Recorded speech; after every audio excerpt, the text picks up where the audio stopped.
ጤና ይስጥልኝ አድማጭ ተመልካቾቻችን፣ ዛሬ በኢትዮጵያና በቀጠና ፖለቲካ ላይ ታላላቅ መነጋገሪያ የሆኑ ጉዳዮችን ይዘን ቀርበናል። የቀድሞ የኦሮሚያ ርዕሰ መስተዳድር አቶ አባዱላ ገመዳ አሰብ የኤርትራ አካል አይደለችም በማለት የሰጡት ታሪካዊ መግለጫ፣ አምባሳደር ጀነራል ባጫ ደበሌ ለኤርትራ ያስተላለፉት ማስጠንቀቂያ፣ እንዲሁም አቶ ጌታቸው ረዳ ስለ ፕሪቶሪያው ስምምነት የሰጡት ትንታኔ፣ በአሜሪካ የሚኖሩ ኢትዮጵያን የገጠማቸው የቲፒኤስ ስጋት ዝርዝር መረጃዎች አሉን። እስከ መጨረሻው ሳብስክራይብ እያደረጋችሁ አብራችሁን ቆዩ።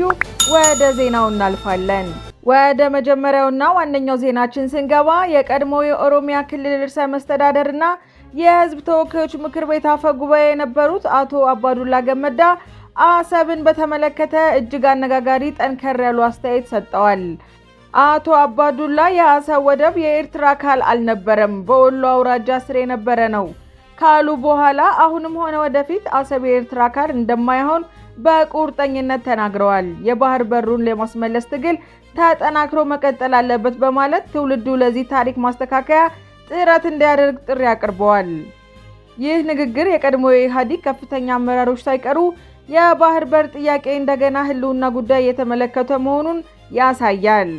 በተመሳሳይ መልኩ አምባሳደር ጀነራል ባጫ ደበሌ የኤርትራ ፖሊስ የሞኞች ፖሊስ ሲሉ ወቅሰዋል። ጀነራሉ እንደገለጹት አሰብን ለጋራ ጥቅም ካላዋልክ እናመጣዋለን በማለት ኢትዮጵያ የባህር በር የማግኘቷን ጉዳይ ምንም ጥርጥር የሌለው መሆኑን ገልጸዋል።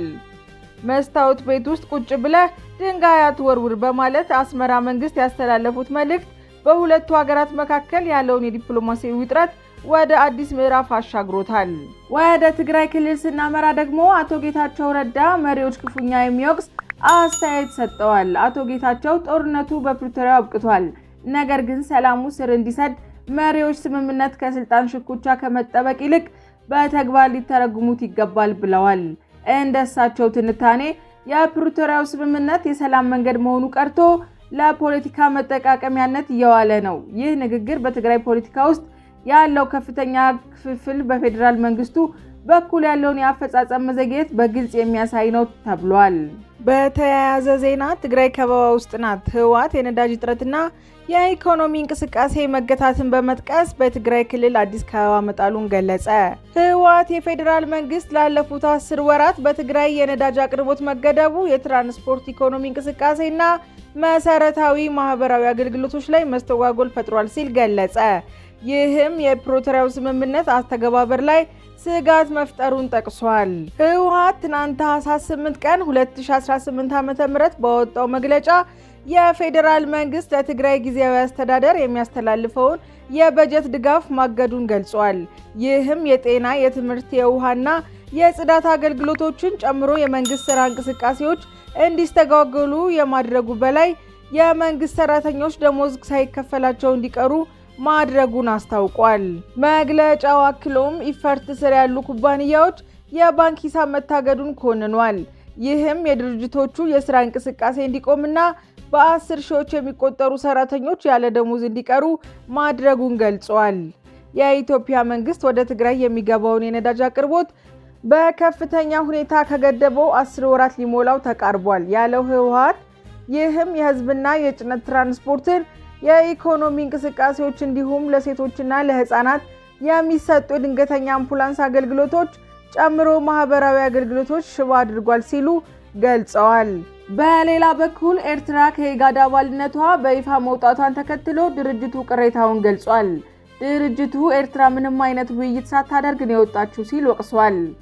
ይህ ጉዳይ የተነተኑት ዶክተር ግዛቸው የኤርትራ ባለብዙ ወገን ዲፕሎማሲያዊ ማፈላለግ ድንገተኛ ሳይሆን ስርዓቱ ተጠያቂነትን ለማስወገድና አምባገነናዊነትን ቁጥጥሩን ለማጠናከር የተጠቀሙበት ስልት ነው ብለዋል። ይህም በቀጠናው ያሉ ግጭቶች በጋራ ለመፍታት የሚደረገውን ጥረት እንደሚያዳክም ባለሙያዎች አስረድተዋል። ወደ ሌላ ትኩረት ወዳገኘው ዜና ስናልፍ በስደት ለሚኖሩ ወገኖች ደግሞ መጥፎ ዜና ተሰምቷል። የአሜሪካ የሀገር ውስጥ ደህንነት መስሪያ ቤት ለኢትዮጵያውያን ተሰጥቶ የነበረውን ጊዜያዊ የከለላ ፍቃድ ቲፒኤስ ማንሳቱን አስታውቋል። በዚህ ውሳኔ መሰረት ተጠቃሚ የነበሩ ኢትዮጵያውያን በ60 ቀናት ውስጥ ሀገሪቱን ለቀው እንዲወጡ ተጠይቀዋል። በፍቃዳቸው ለሚወጡ የገንዘብና የትኬት ድጋፍ ቃል ቢገባላቸውም ካልወጡ ግን የመታሰርና የመባረር አደጋ ይጠብቃቸዋል። ይህ በብዙ ሺህ የሚቆጠሩ ኢትዮጵያውያንና ቤተሰቦቻቸውን ለከፍተኛ ስጋት ዳርጓል። ውድ ቤተሰቦቻችን ለዛሬ ያዝንላችሁ ርዕሰ ጉዳዮች እዚህ ላይ ቋጨን። ሰብስክራይብ፣ ላይክ፣ ሼር እና ኮሜንት በማድረግ ለቻናላችን ድጋፋችሁን መግለጽ እንዳትዘነጉ እያልን ከሌሎች መረጃዎች ጋር እስክንገናኝ ድረስ ቸር ያሰማን።